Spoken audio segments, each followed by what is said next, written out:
di sebuah sekolah kecil penuh dengan gelak tawa dan kenangan indah.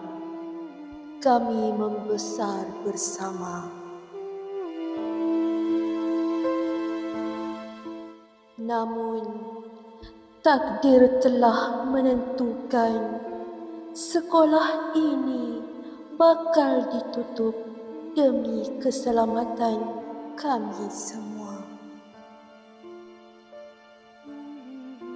Sejak itu, satu demi satu sahabat mula pergi, berpindah ke sekolah baharu. Kelas yang dulu riuh kini semakin sepi. Lorong yang dulu penuh suara kini sunyi tidak lagi sama.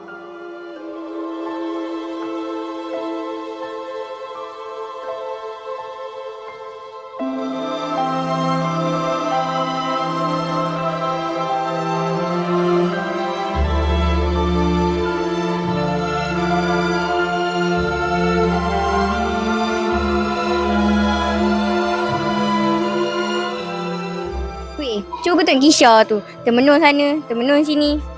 Mana? Tu dekat ujung sana tu. Oh, manalah aku tahu. Jom kita pergi tengok dia. Jom.